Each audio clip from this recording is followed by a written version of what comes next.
Now is it going to work? Yes. We had to do that. Are we live again?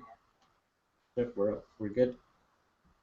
I apologize to those of you who weren't getting any sound. Let me see if I can rehash. Maybe I'll go backwards with Anna Cotton's question about writing in form. Elaine Wang's poem about writing in form. Elaine asks, how do you go about writing in form? Say you want to write a ghazal or a sestina or a villanelle. It can, and she questions how that can lead to freedom. There are people who feel more free when they're doing something that's demanding, and not having the demand freezes that person. So I can imagine, though it's not true for me, that the supportive confine of a sonnet or a villanelle would free the imagination. The game of meeting it would free it. T.S. Eliot says somewhere he thinks it's easier to write a play in blank verse than in prose, because the need to write more verse just keeps sucking ideas out of you. How to do it? In my opinion, if you want to write sestinas, read Elizabeth Bishop's Sestinas. If you want to write iambic pentameter, read Sunday Morning by Wallace Stevens or An Old Man's Winter Night by Robert Frost. If I wanted to write a sonnet, I would read the sonnets of John Donne and Gerard Manley Hopkins. I'd read Simple Autumnal by Louise Bourgain. And my advice is, if you want to write a sonnet or a villanelle or a sestina, find the ones you like, get one or two of them by heart, type them up, study the actual work. All due respect to recipes, a word I've been using in this course a little bit condescendingly, recipes can be great. They can lead to a great meal, but it's being a good taster and smeller and the practical experience that seems most essential to me. And you can develop that by watching someone do it really well. And if you memorize the Bishop poem or the Stevens poem, maybe you're getting close to being able to do it. Let's find another question. Lots of people didn't have sound, and I hope they do now.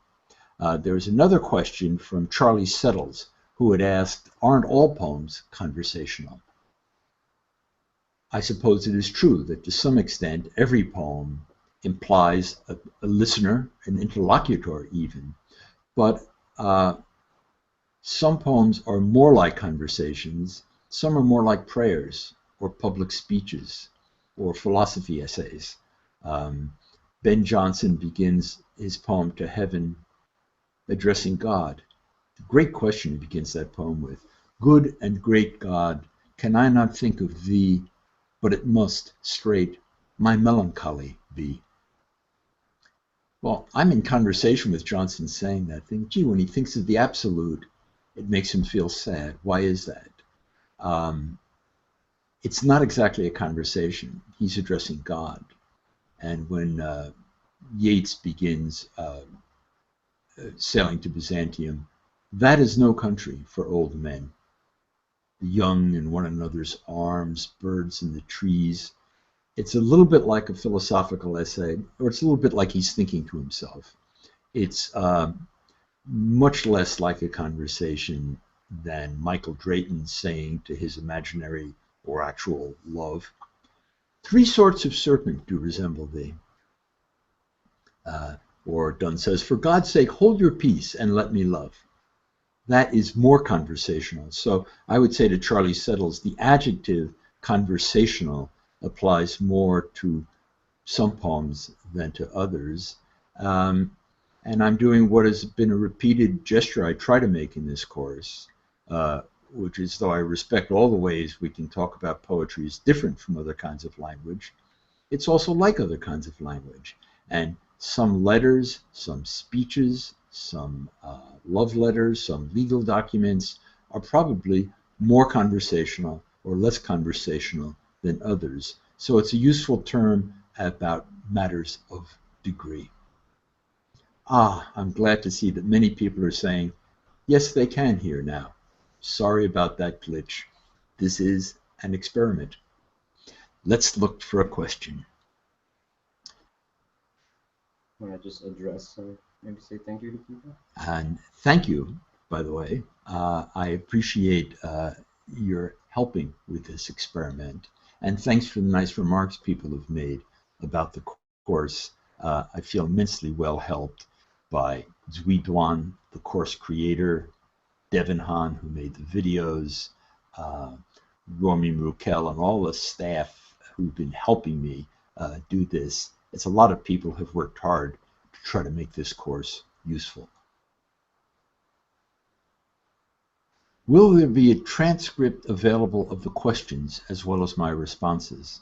I know there'll be audio and video recording of this. The answer to that question from Anna Cotton is, I don't know. Tell her I'll follow up with her. We will follow up with that. Zwiduan is here next to me, off camera, and he says he will follow up, and maybe before the session is over, we will see all of the questions. You see me looking over that way because I'm looking, as I think you are, at the sidebar of questions. Am I going to write another learning book? Says Lynn Arhava. You never know. I'm not as young as I used to be, or as I was a couple of years ago when I planned singing school. You never know, but at the moment, I feel as though this course may make it not necessary for me to write a book like The Sounds of Poetry or Singing School. I've done it, and I've tried to put a lot of the most useful things I feel that I say to my poet friends or to my students. I've tried to use those in this course. In that sense, this is not a systematic introduction.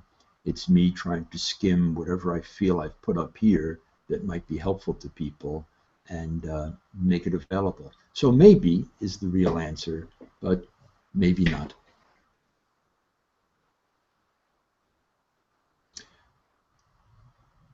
Here's a question. You stressed the sociability of poetry, the poet and his or her readers. I was taken aback by your reading of the poem. Not that I disagree, just I would never have gotten that reading. I'm referring to the beehive interpretation. Is there a definitive read? I wouldn't call my saying that as an interpretation that when Campion says, now winter nights enlarge the number of their hours and clouds their storms discharge, when he says, now yellow waxen lights shall wait on honey love, I was just trying to share the idea that waxen and honey amplify one another. Waxen means candles, and honey makes me think of bees, as does waxen.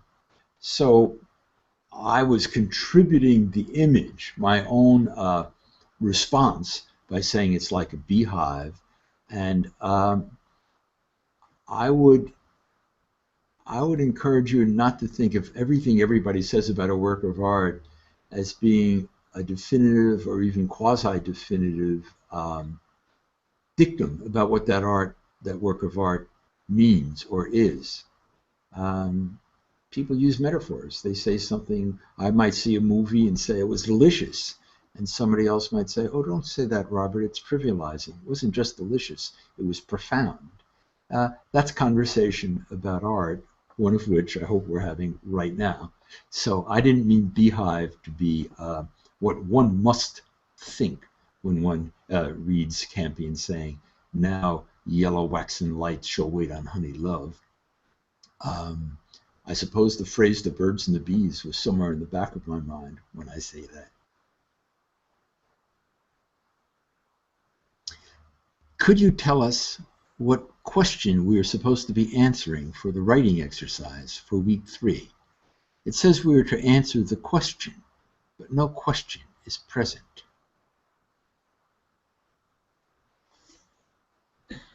I will follow up with you. My course developer says he will follow up with you. If this were a live classroom and somebody said that, I would be liable to say, please make up an intelligent question about the material for week 3. Make that question the first sentence of what you write, and then write your 250-word, whatever it is, answer. Clearly, this is an experiment in many ways, but at the moment, the best I can say is, if we neglected the question part, ask what you think is a good question and answer it. Would you like to see it? Here is the question. About jokes, apologies, requests, corrections. It's common to say something like, it's all on how you say it. People say that about jokes all the time. These are matters of form. Manners are form.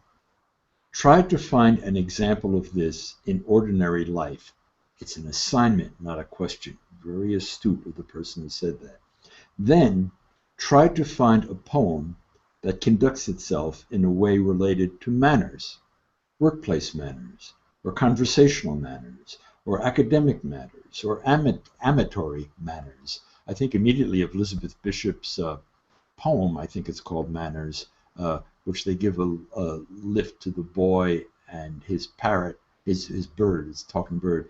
And when the horse reaches the hill, the grandfather, they get out to make it easier for the horse. And the last line is, as are good manners required. So it's the way of doing something. And you're right. Technically and strictly speaking, that is not a question. The question is, how does a poem you like exemplify manners as a subject matter?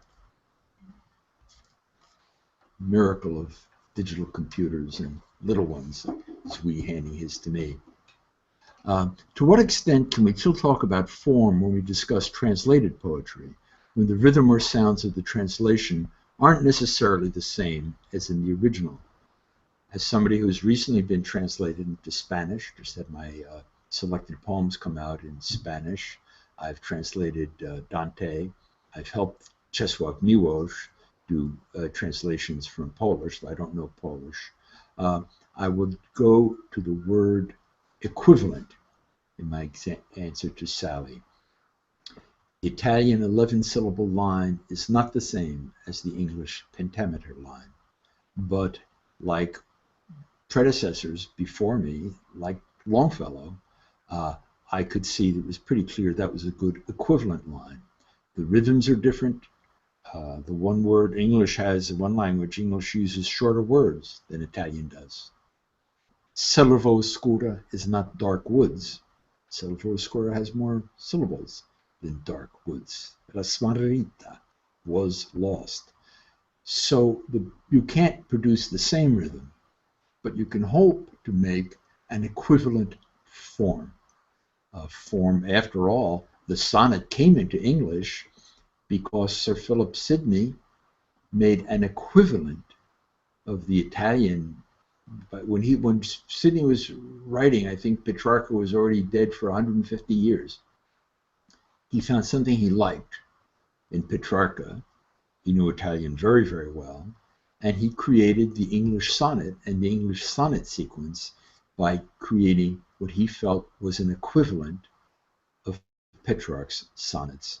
So from one language to the other, it's naive to think you could do the impossible, preserve the same form. You hope you will make an equivalent form or discover an equivalent form. When you were younger, I like that beginning. When you were younger / less established in poetry, how did you find new voices or poems to read, such as contemporary poets versus the greats, Frost, Eliot, etc.? How would you suggest people expand their personal anthologies? More than many people in my generation, I was much more interested in the greats than in discovering contemporaries. I think maybe because I didn't go to a creative writing graduate program, I was reading 16th and 17th century poetry, 19th century poetry. I think there's plenty of ways to discover contemporary poetry. Your friends, your teachers. When I came to Boston here, when I was very young, people I knew were visiting Robert Lowell's office hours. And I went along with them a couple of times. Through them, I met Elizabeth Bishop, and I knew what they were reading. But I would say the way to expand your anthology is if you find a poem you like by Louise Bogan or Theodore Roethke, or by Fulk Greville, or by Sarah Peters, try to find another one. Use your own taste or your own proclivities or affinities to find other things that are like it. And the more you read, the more you'll realize that sometimes explicitly in poems, sometimes implicitly, sometimes in the back material or the blurbs in a book, you find out how a poet in her own mind or in the minds of readers fits in with others. I would say to expand the anthology by looking through Americans' favorite poems, that favorite poem project anthology, find something you like and somebody that's convincing to you about it, and then go to the collected works of that author or find a book by that author. So I may set a bad example of youth, but as a youth, I was very interested in great poems by dead poets, and it's still true of me. Are there any poets you've recently discovered that you want to put a plug in for? I was afraid to read Ed Hirsch's recent book about the death of his son, Gabriel. I was afraid of the subject matter, so painful to me as a dad. And I was afraid that it would seem a book that just relied on its subject matter. I was very glad to find that I thought it was very artful, that it was a wonderful book as a work of art as well. That happened to me sort of yesterday or the day before yesterday. I have my students, my former students, Maggie Dietz and Jill McDonough, I think are wonderful poets. As you can tell from this course, I'm less of a scout amongst what is new than I am a reporter from the past, the recent past, also the remote past. For poets, my idea is if you only read your contemporaries and the generation of your teachers, you might imitate them. If you find something you like in, say, Christopher Smart's Jubilate Agno, or in Keats's Ode to a Nightingale, you may learn from it, but you don't have to worry about copying it. You're not going to write like Keats. You're not going to write like Emily Dickinson. You're not going to write like Christopher Smart. So in a way, it's insurance that you're going to be doing something original is to go back, as well as to read things written in other languages. You find something other than what is immediately around you. Here is someone who says, I love the parallel you make between the manners and interpretation. Does one inform the other? When I hear a shallow or weak read of a poem, I often feel the interpreter might not have the life experience to understand. Is the shallow read enough?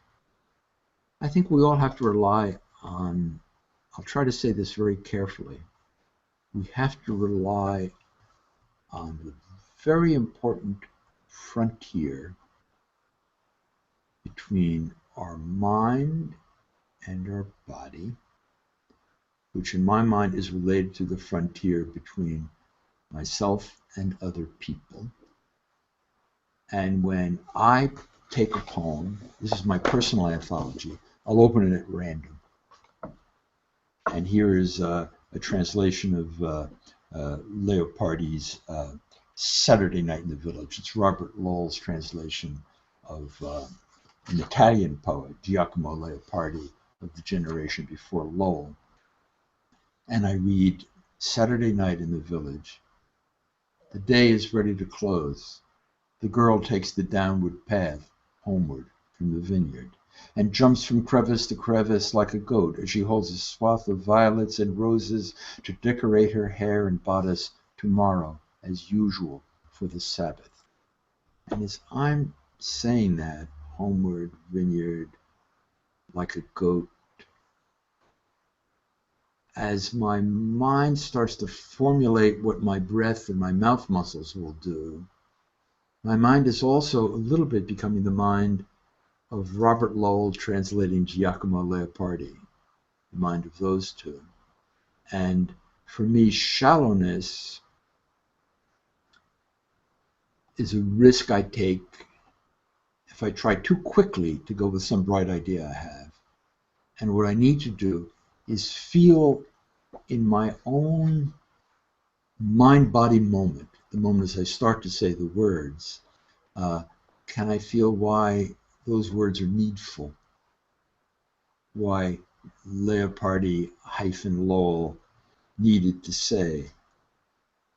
I can almost say my heart takes comfort in this sound. I can almost say my heart takes comfort in this sound.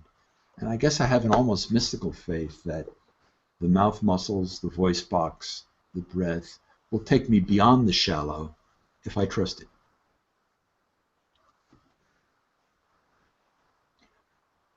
Okay, let's look at some more.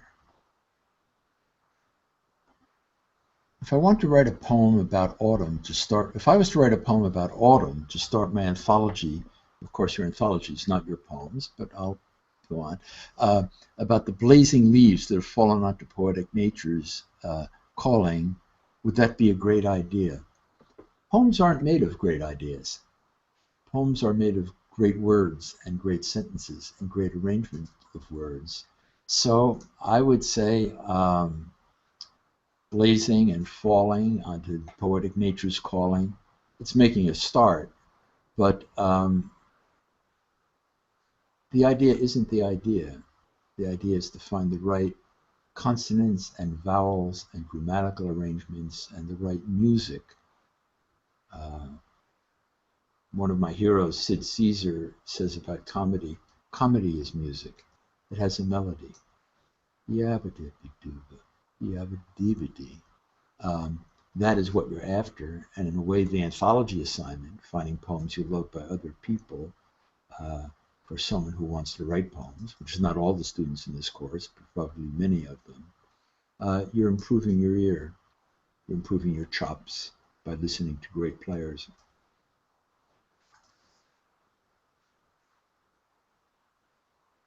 If I was to write a poem about autumn, okay, and here somebody wants to talk about rap lyrics and Bob Dylan, I'll be candid. I think Bob Dylan is a great songwriter.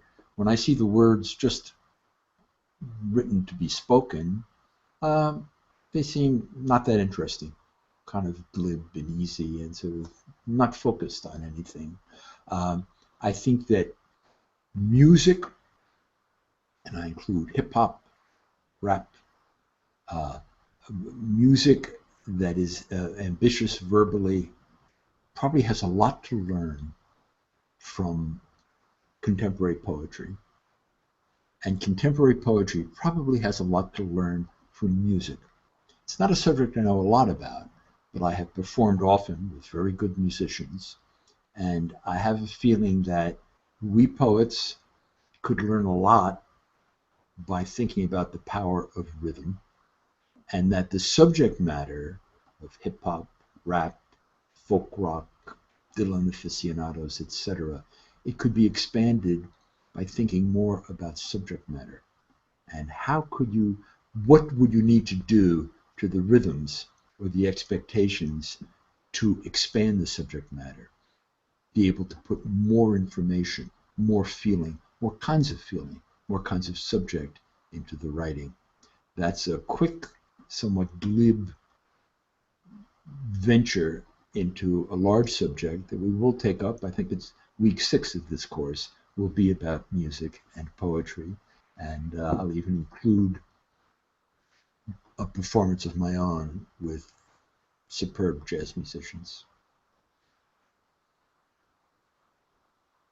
All right, so Robert, I have a question from the forum.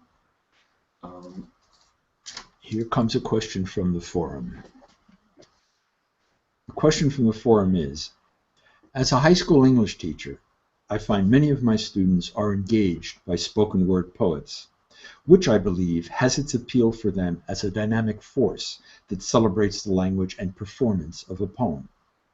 Yet when I try to get my students to write their own rhythmic, language-rich poems, they also often fall into a basic rote AABB rhyme scheme poem that says very little and often falls flat. Any advice to help young poets break free from this standard staid format, experiment with something new? As in many things, I highly recommend the video segments at favoritepoem.org. At favoritepoem.org, you will see not spoken word, not an emphasis on performance, an emphasis on the rhythms that are built into the poem when it's written. And if your students see, for example, Seth Rodney, the Jamaican photographer, reading Sylvia Plath's poem, Nick and the Candlestick, they will be seeing a demonstration of how rhythm in writing can be something more than this is the rhythm in writing, it's better than kung fu fighting, and when you go to the dance, you want to wear your best fitting pants. It'll be a lot more articulated and forceful. And I hope they'll see the difference between a terrific performance and a terrific poem. There is a difference, in my opinion. When Seth Rodney reads that Plath poem, when the Chinese-American girl in Atlanta reads the Emily Dickinson, when in a new one, the school janitor reads Theodore Retke's The Waking, I think your students would be getting a powerful lesson in all the possibilities and varieties of form. And I would encourage them to find the equivalent and encourage them to find the poem they adore by Marianne Moore or Shakespeare or Alan Dugan. And if one of those kids likes Dugan's How We Heard the Name, read it aloud to the rest of the class, get it by heart. And that seems to me more likely model for the student to write better than either writing in couplets or watching an expert performance. So that would be my teacherly advice, would be to go to those videos and maybe give your students the anthology we have, the assignment we have in this course to make an anthology, and then ask them, try to get one of the poems in your anthology by heart and find one you think would be worth reciting to the rest of us.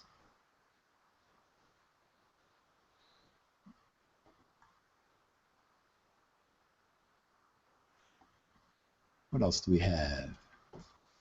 What kind of practice do you recommend in order to find the right music? You can try putting words backwards or inside out. Find the right music. What's music backwards? Accusatory. Accumulate. You accumulate the sounds of the music. Find different. The music may have differed as you find that turning the word music inside out. You simulate a simulacrum of music. And if you keep playing with the consonants and vowels, it's like noodling at a piano or messing with clay. You may suddenly find, well, simulacrum of a poem emerges from my trying as hard as I could to find, and it's a little bit like Homeward and Vineyard in that Lowell translation of Leopardi, to find something that you like, the degree to which the sounds are like and unlike. And for me, and all the things I did with music, find the music, I liked simulacrum. And I found a simulacrum of the music that differed, because differed is find sort of backwards. So just play with the consonants and try to make an interesting sentence with those consonants. It's a way of free associating. The sounds of the words are psychoanalyzing you. You may find yourself suddenly saying something you're feeling when all you're trying to do is make the sounds different and similar to a degree that pleases you.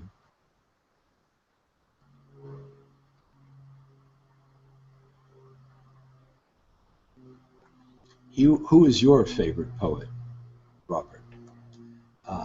It's different every day. I'll show off again to you all. These are a few hundred of my favorite poems that I've typed up over the years. Um, it might be Emily Dickinson one day, it might be Ben Jonson the next day. You can make a guess at who they are by seeing who I suggest that you read in this class. Um, right now, if I had to read a poem to you, um, it might be Heather McHugh's What He Thought.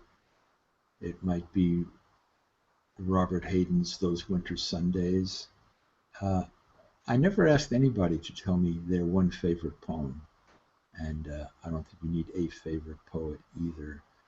Wallace Stevens, William Butler Yeats, for a good part of my life, I thought about their work. Dickinson. I knew Bishop. I think I knew she was a wonderful poet. It was shortly after she died that I began to realize she was a great poet, and poems like At the Fish Houses and The Moose had a tremendous effect on me. I learned from them, I hope.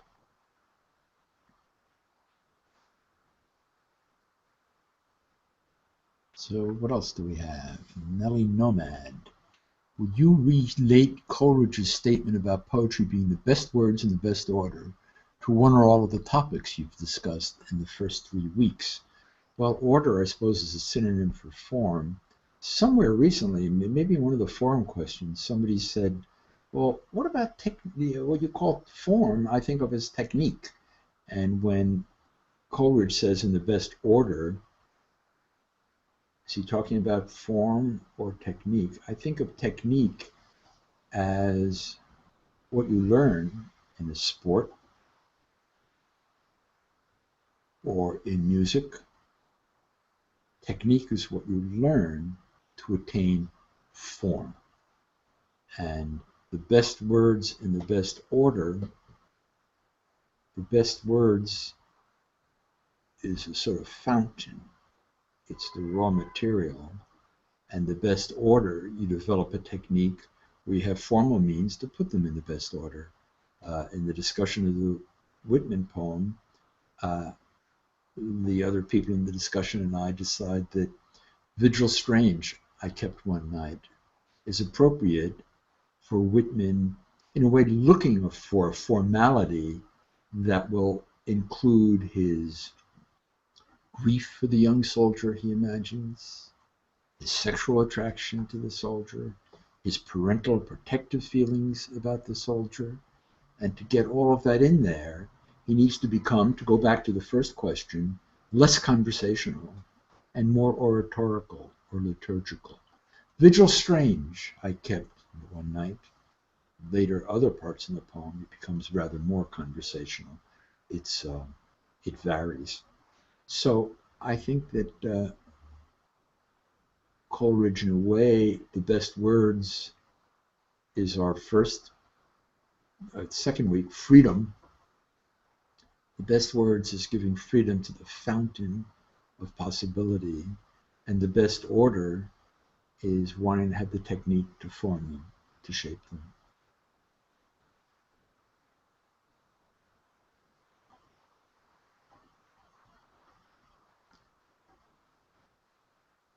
C. Johnson, what is the role of silence in poetry? The pause is one of the most powerful things there can be in a poem. In a way, rhythm is made out of silence. It's made out of silence in conversation with speech. My best example of silence, the one that occurs to me right now, is that Bathsheba song by George Peele, written in the 16th century, 1590-something or 80-something, this poem. Listen to it. Bathsheba's song. Hot sun, cool fire, tempered with sweet air. Black shade, fair nurse, shadow my white hair.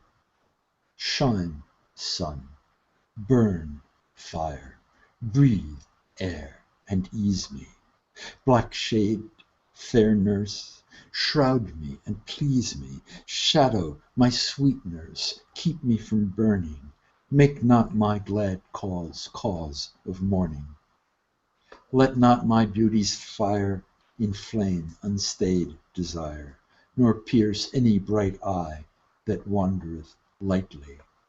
And the space between the pauses is sometimes just one word, and those lines like shine, sun, burn, fire, breathe, air, and ease me. And there are actually three words in that phrase, and ease me. It feels like a relief. So the silences punctuate and energize the words.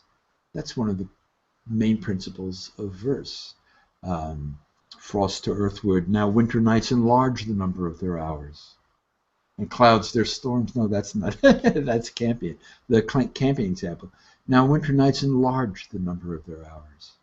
And clouds their storms discharge upon the airy towers.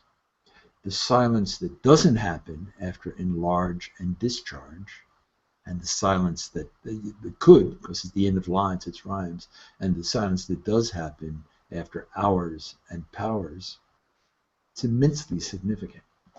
It's there in what I was talking about in between the mind and the body joining at that moment of breath. Very funny that I thought I was going to quote Frost. The Frost lines I was thinking about were, love of the lips whose touch as sweet as I could bear, and once that seemed too much, I lived on air that crossed me from sweet things. The flow of was it musk from hidden grapevine springs, downhill at dusk. It occurs to me that Frost, I'm just about positive Frost was thinking of that Campion poem and aware of it when he wrote To Earthward. I can't prove that to you, I just sense it, and I'm partly justifying my own getting the two poems mixed up for that formal quality of a silence and then not a silence being a very, very powerful form of conveying meaning, again, as in conversation. I say, who are you going to ask to that party? Well, I'm going to ask,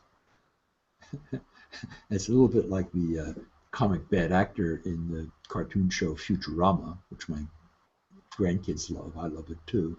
A pause can be corny as a kind of word. It's part of the orchestra. It's part of the keyboard. It's part of your repertoire of technique to give order to that fountain of words. Do you think rhythm in modern poetry is going to become acceptable again? That is, less looked down upon. Rhyme is going to become acceptable again, that is less looked down upon. I can't predict anything that's going to happen, but rhyme is a matter of degree. And in English, we have such a rich, huge vocabulary compared to French or Spanish. You know, I was talking with publicly in Washington with my Spanish translator, and I found myself pointing out that Spanish really just have five vowels. A, E, I, O, U. English, we're such a mongrel language. Yeah, the A's alone, the diphthongs. And English can rhyme a little or a lot. The sentence I love that I point out in Sounds of Poetry in Frost, An Old Man's Winter Night, is it rhyme or not rhyme, that every phrase ends with what scientists call a dental. A light he was to no one but himself where now he sat, concerned with he knew what, a quiet light, and then not even that. Is that rhyme? Partly. A light he was to no one but himself where now he sat, concerned with he knew what, a quiet light, and then not even that. Is it rhyme at the beginning of William Carlos Williams's fine work with pitch and copper when he says, the now they're resting in the fleckless light separately and in unison, like the sacks of sifted stone stacked regularly about the flat roof and ready after lunch to be opened and strewn. Well, unison, strewn, and roof, It's a like sound. It's an unlike sound. Does that rhyme? Resting, fleckless, separately. So I don't think rhyme has ever gone away. End rhyme, perhaps, has gone away. And what form it could come back in or not, I don't know.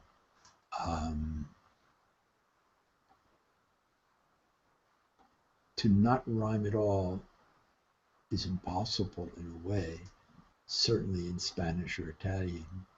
And in English, partial rhymes can be very beautiful, as Yeats uses them all the time. In Adam's Curse, his speech, when he says, "And yet it seems an idle trade enough."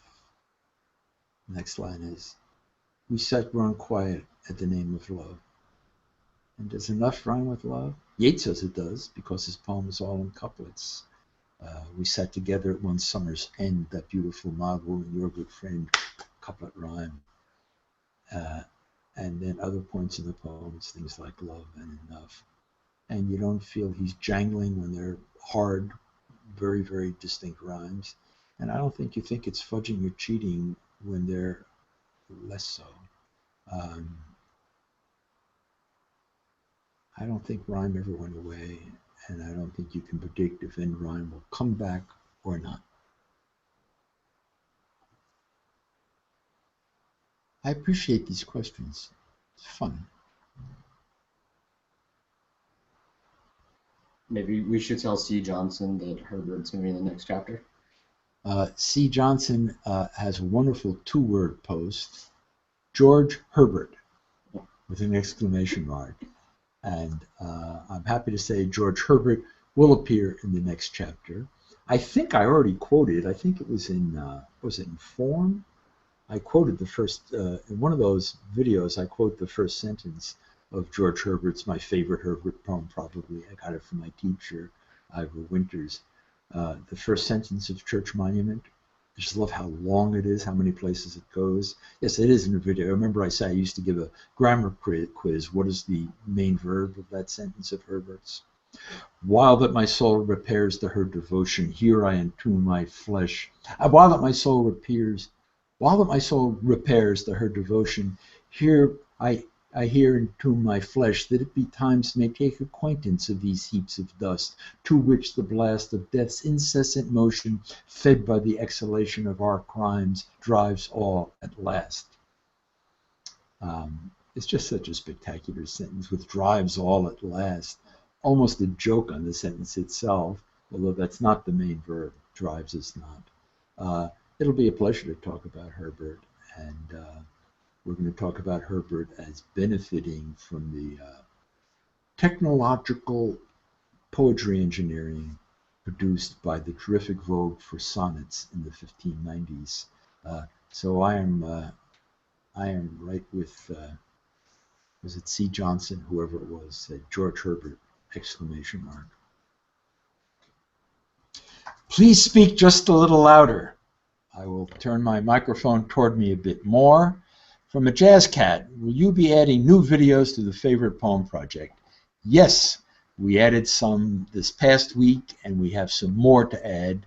And some old ones and some new ones will be appearing there.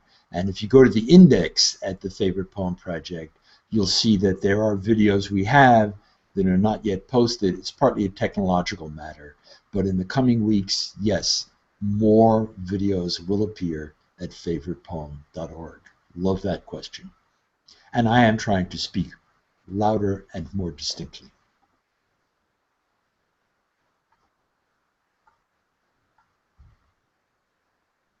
Robert, can you double rhyme in one line? One time I wrote a terrific poem with 2 words rhyming in one line, and someone told me, you can't do that. I don't believe that.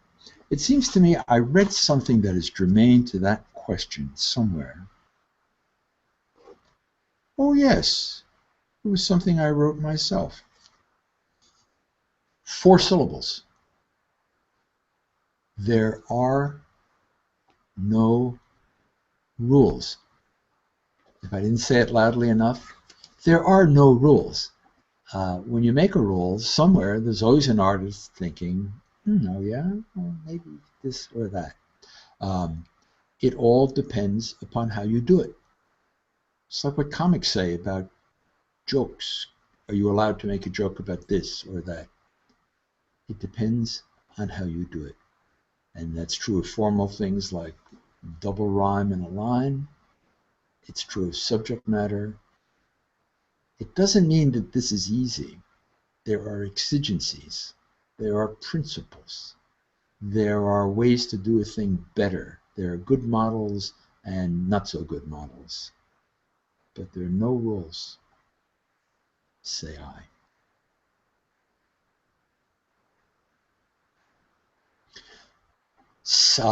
Thank you, Sally, that you will not be driven to buying a hearing aid by me. A classic question here from BSAVCA, Desavka. Do I think the only right meaning in a poem is the one the author was trying to convey? They tell kids that want to get into college by doing well on the college boards, avoid all and only. This whole thing of right meanings, wrong meanings, to me it just comes out of bad teaching. It's not a really serious subject. We all know that some things make more sense than other things. And when somebody gives you instructions or tells you how they feel about you as a person or why they're going to paint their house an inappropriate historic color in some people's mind, but they want to do it, there's a range of meanings. And there are interpretations of what that person says that are wise or useful or helpful or surprising to that person, and there are ones that are just kind of dumb and daffy and out of it. So there's no only, just as there are no rules, but it is very good to attempt to use your brain as well as possible. I mentioned Winters. He very much admired a Burma shave sign on the subject of the brain. This was an actual Burma shave sign that my teacher quoted. I will try to do it in his voice. Don't lose your head to save a minute. You need your head. Your brains are in it.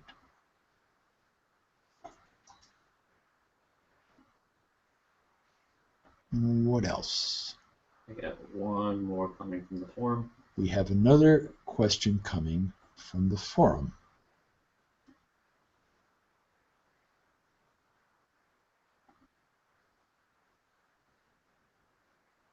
And that question is On its way. On its way.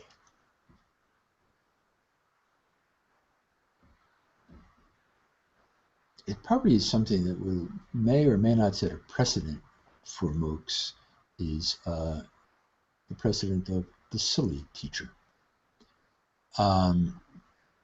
P.K. Haddock says on Marilyn Chin's poem, if we identify with a unique voice, is the voice truly unique? Very clever way to put it. If I identify with it, identify is related to identical. If we identify with a unique voice, is the voice truly unique? If truly unique, would it be something we could identify with? Because unique, there's nothing like it, so how can I identify with it? Then P. Haddock says, I think our need to connect, empathize with, or conversely rebel against is what makes something unique difficult. I think it's why we like art. It's why we tend to like other people. They say solitary confinement turns out to be perhaps one of the most cruel forms of punishment. One of the worst things you can do to an infant is deprive the infant of someone else. So otherness seems to be a deep human requirement, more than a need, a natural requirement, to encounter something that is somewhat other and something unlike. A fascinating thing that I could not have anticipated about the Favorite Poem Project and this thing of identifying is that for people who like poetry a little bit, very often they like to read a poem by someone similar to themselves. I'm an 18-year-old in the South. I like to read things by other 18-year-old Southerners. I'm a gay Asian woman. I want to read poetry by other gay Asian women. I could not have anticipated that in the Favorite Poem Project, the greater the passion for the art and for the particular poem, the less identity in that sense of ethnic or sexual preference or age identity, the less it seemed to matter. In that video I've alluded to, Seth Rodney comments on this. He says, he enumerates all the ways that he and Sylvia Plath don't have much in common. And then he says, but she spoke to me. And I guess I've learned from the Favorite Poem Project that the more intense the engagement with the work of art, the less it matters whether that person is similar to me. I love Marilyn's poem, and I've met Marilyn. We've given a poetry reading together, and I can assure you that Marilyn is not an elderly white Jewish man from New Jersey. But I love that poem. Hi. Have we come to the end? Yep, that's it. I have enjoyed talking to you. Thank you for the questions. I hope we will be able to do this again, and I thank you for your patience with all the technological and pedagogical ways we're still trying to work this. We're partly making it up as we go along, and I again thank the great, brilliant, immensely hardworking young poet Zui Duan, who is the course creator and developer. Good night.